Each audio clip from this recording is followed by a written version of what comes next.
Hi guys, I'm Anita and I'm back with another video. Today I want to share with you another TBR unwrapping. I'm unwrapping today. I'm unwrapping this type of wrapping paper today, which means that I'm going into the random pile, so it could be anything at all. After running out of the genre specific paper except fantasy, I had to check, I decided to go with some new categories. And this one became the random pile, and then we had next in series, and then we have most anticipated. Obviously not a whole lot is going to be most anticipated. So when it didn't fall into any of the other three categories that I mentioned, it came into the random pile. And so this can be anything. Except it's not fantasy, and it's not a next in series. So that's the only things that are not in here. Otherwise, every genre is probably represented. So anyway, we are going to be unwrapping the random pile today, and it's quite a larger stack as well. And I'm going to have a pretty hard time guessing the books, I think, but I'm gonna give it a try. I think a lot of them are, there's going to be quite a few masterworks and some historical fiction stuff, but otherwise I don't really know what's in here. I don't remember if I have bought a lot of like horror. I don't think I have. This I think is a masterwork. And it could be... Let's try and go with Ursula K. Le Guin book. I don't know.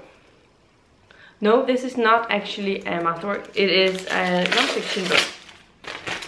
This is Quiet, and the subtitle is called The Power of Introverts in a World That Can't Stop Talking, and this is by Susan Cain. So this is definitely a non-fiction book that I'm very interested in reading, and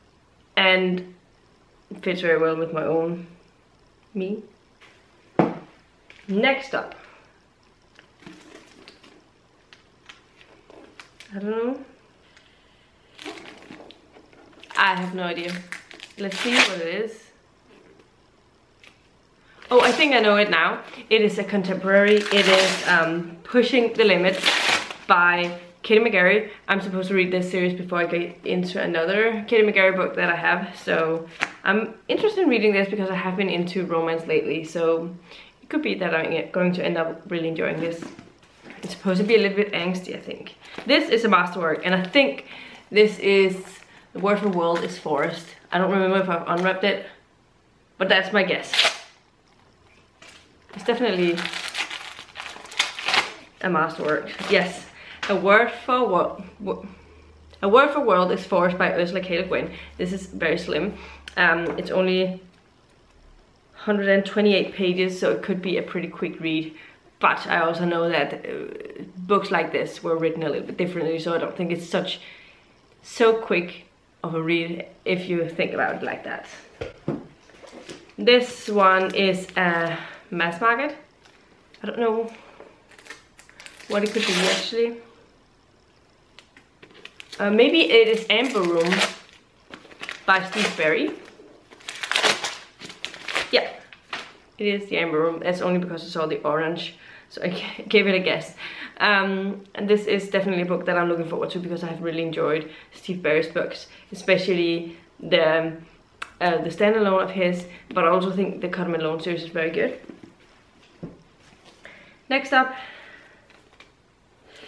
another mass market type book. I don't know what it is. Do I? Shaolin Harris. Oh yeah, now I remember. This is Gravesite by Shaolin Harris. This is the beginning of a Harper Connolly series. I think this is a mystery type series.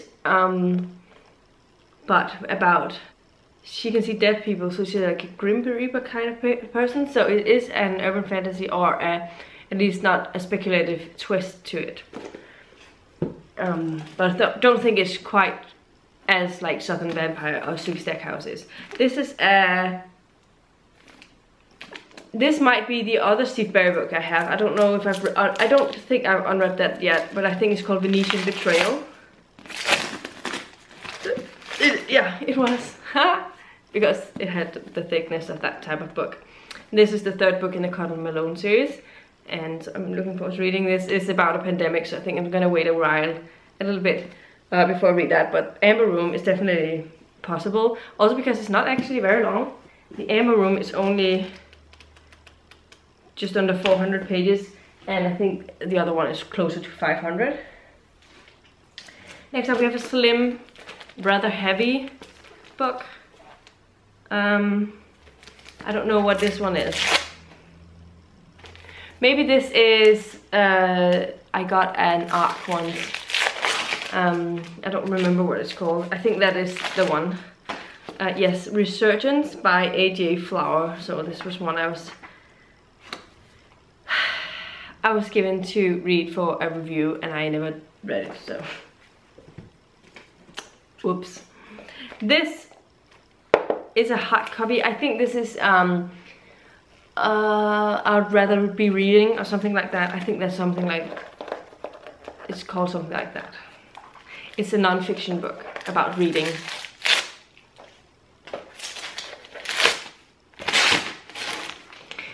Yes, I'd rather be reading The Delights and Dilemmas of Reading Life by Anne Bogle. This is also a short little one, and I'm looking forward to reading it at some point. Next up we have another like regular trade paperback size. It could be another masterwork, but I have no idea at this point what it could be. It's not a masterwork.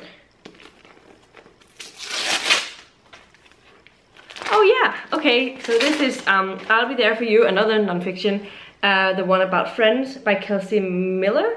This is, it says, what is it about Friends that makes such comforting viewing, and has it stood the test of time? So it is definitely one of my personal comfort blankets when it comes to series. I know that it hasn't super stood up to time. There are definitely some places where they were not as good, but I like the friendships in here, and I enjoyed the sort of familiarity of watching it, and that's why I keep watching it, even though it might have its flaws. This is another hard copy, and I think this is one of those hard copies that's a masterwork. I think it's something about a reddish cover. Yeah, I forgot what it's called. It is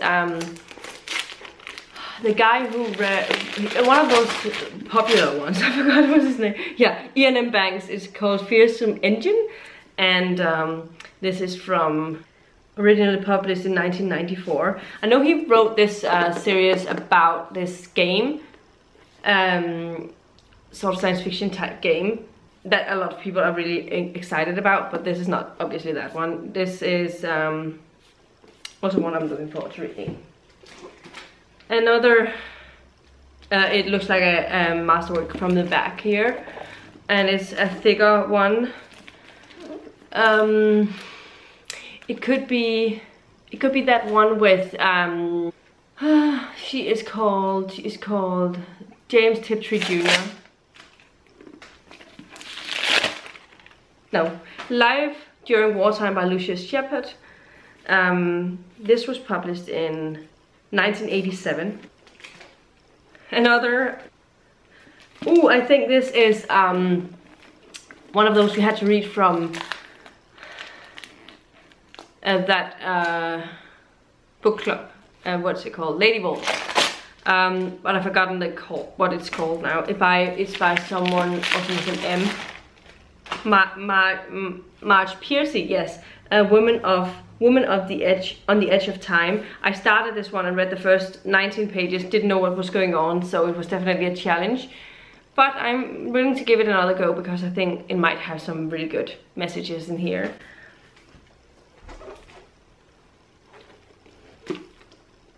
This one.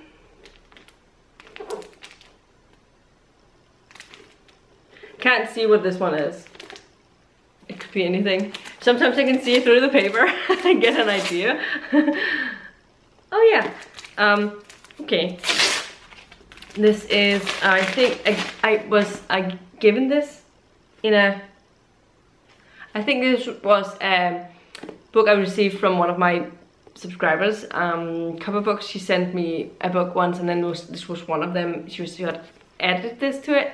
I think it's called Darling by Rachel Edwards. This is, I think,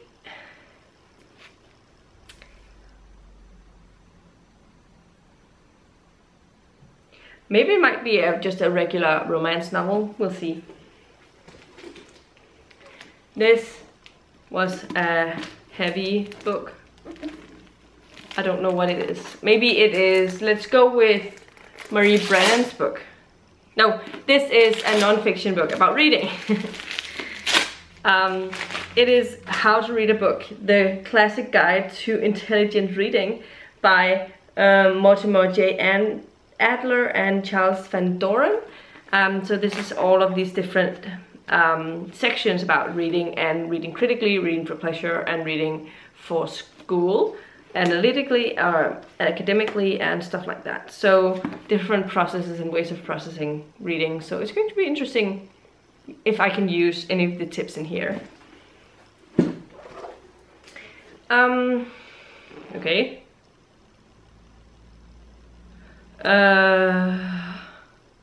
There's a lot of text on the... Oh, Violent Ends, I think, is my guess. There was a lot of text on the back of it, so that was a guess because it is an anthology kind of book, but it's one story that's told from, I think, 7 different points of view, and it's all of the points of view are written by a different author. So, interested in reading this. It is a thriller type book. I think I saw through this. I think this is Queens of Geek by, I just forgot the author's name. It's definitely the pink one, by Jen Wilde. This is a contemporary romance. I'm looking forward to reading this one. Oops, I just started opening this without guessing anything. Huh, I don't know.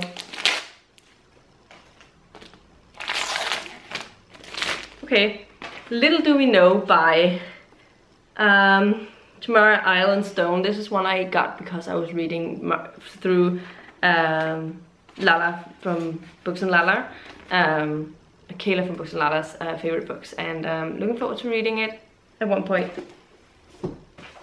Next up we have a slim paperback that is also wide.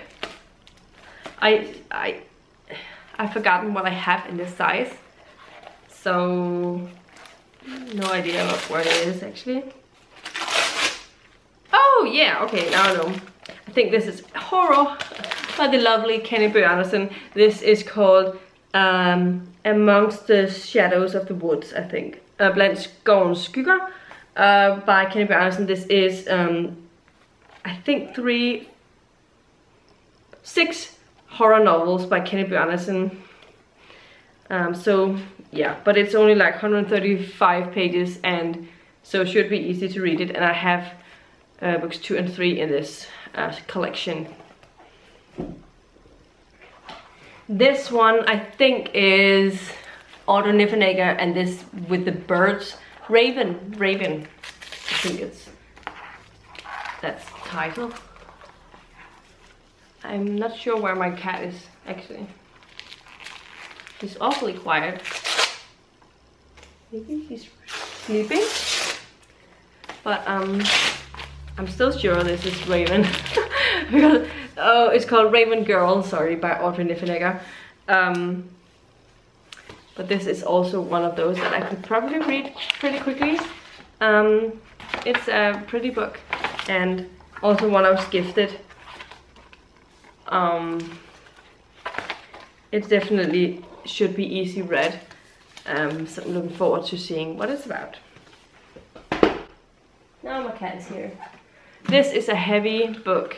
I think this is Stephanie Meyer's thriller book that she put out a couple of years ago. I got it for Christmas actually.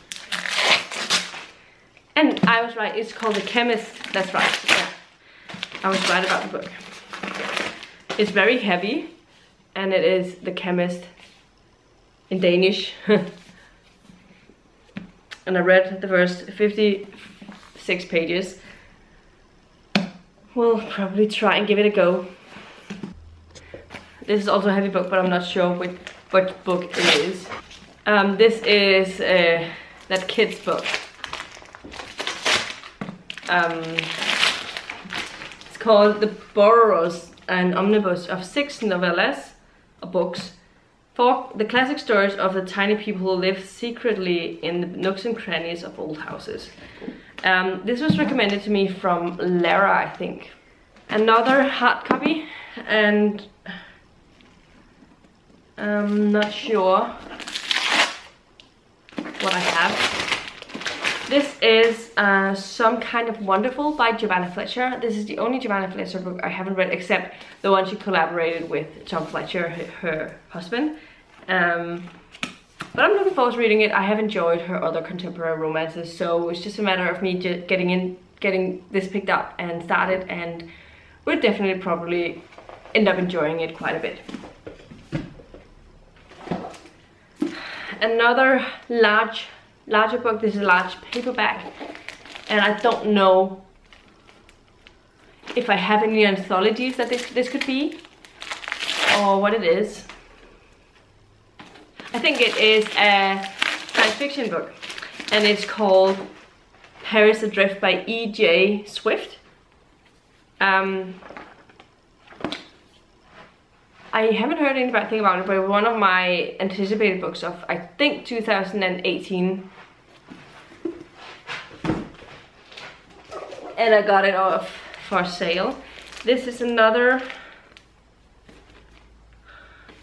I don't know what it is. It's another larger book. Oh yeah, now I know it. It is of Blood and Honey by Stina Licht.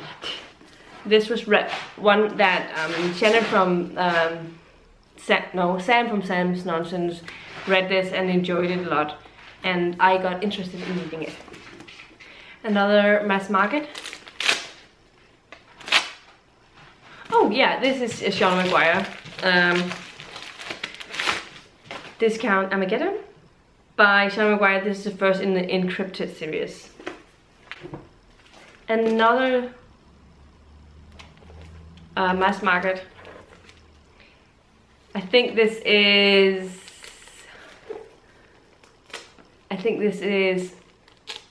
oh, what's the name of the author? Michael Crichton. The Andromeda Strain by Michael Crichton, so I was right about that. I just forgotten the title. Another sort of mass market.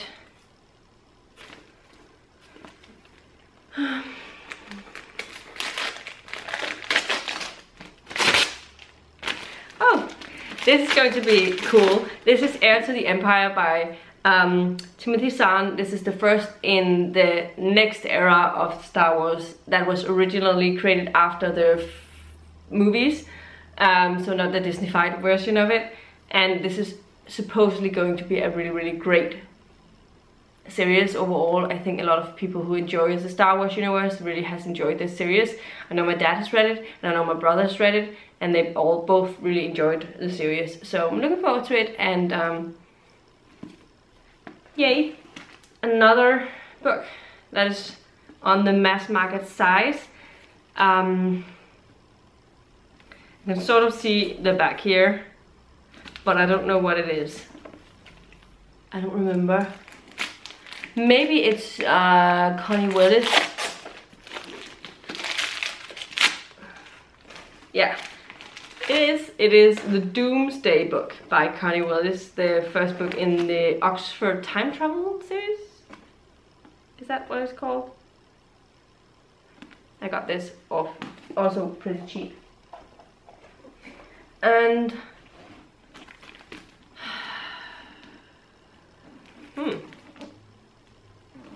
I can see something on the side here.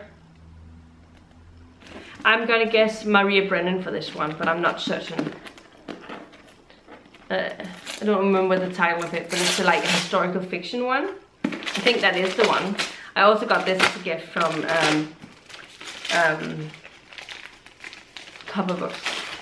This is Midnight Never Come by Maria Brennan, so yes, another one by her. I've read the first 2 or 3 books from the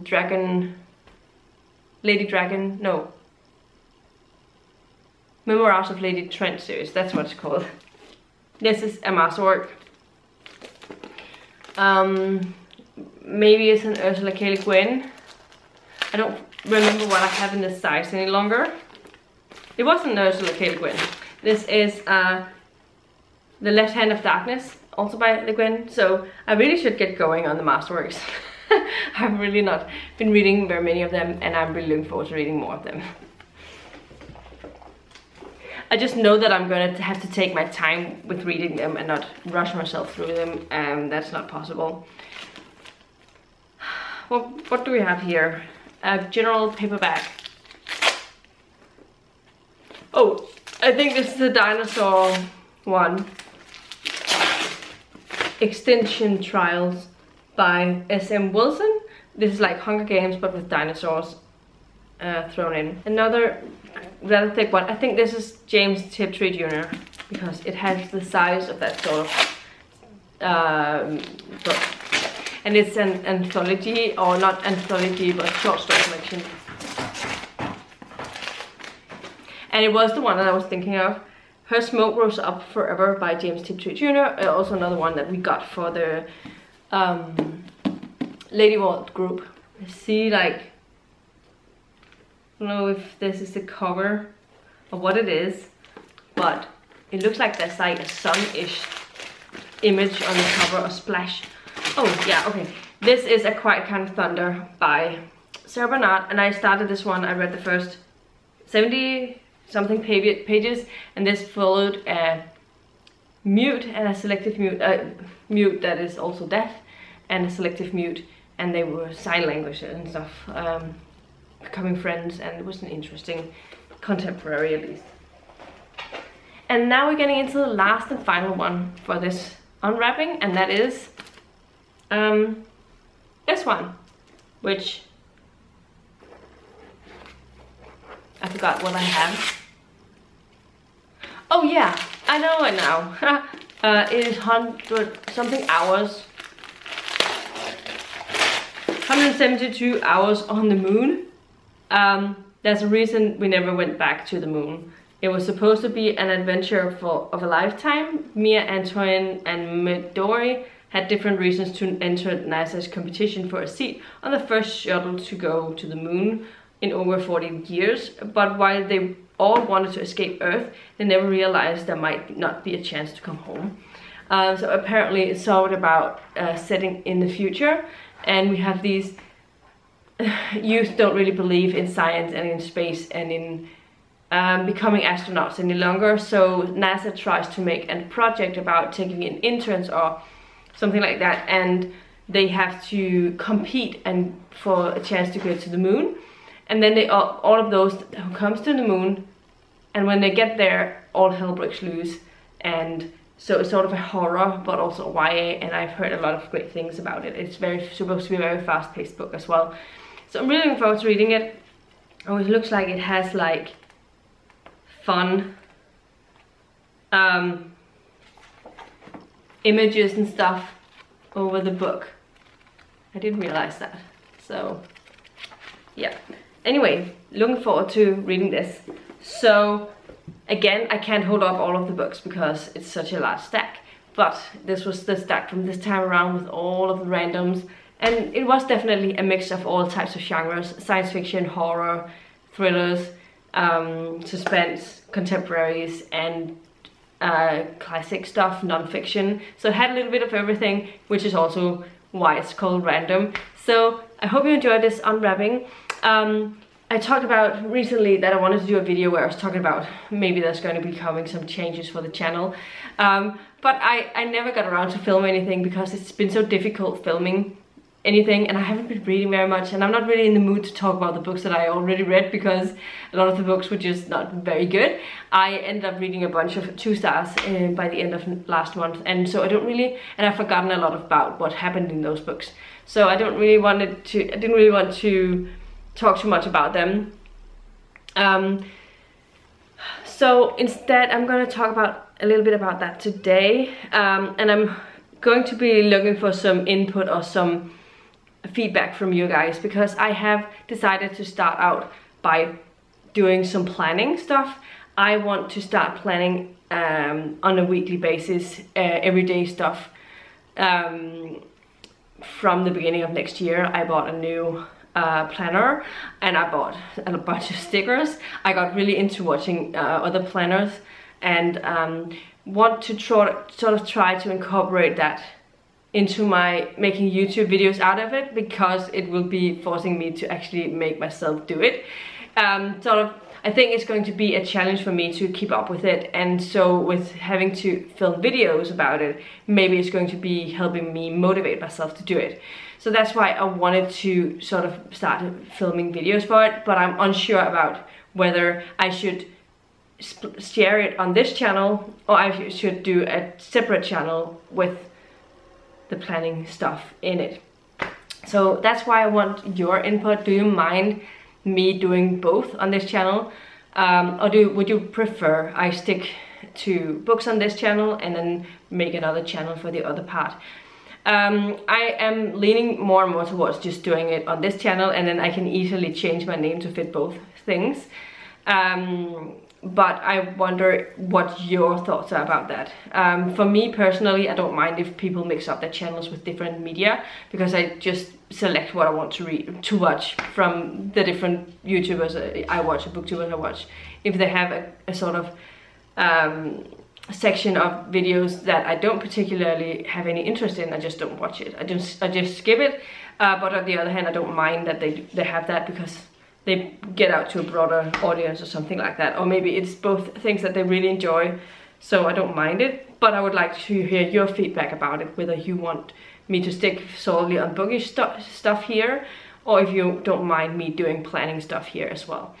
What I'm planning on doing soon is going to start doing a weekly plan with me, because the first week in my planner is actually the last week of this year, so it's going to be from the 27th until the 2nd, because it goes into the first week of 2022. So let me know what you think about this, and if you rather I keep the two things separate, or if you don't mind. That's what I wanted to ask you. This is what I have for you this time around. Let me know in the comments down below what books you're excited about me to read, and the other things that I mentioned. And if you like the video, please give it a thumbs up, subscribe to my channel if you haven't already, and I'll see you in my next video very, very soon. Goodbye.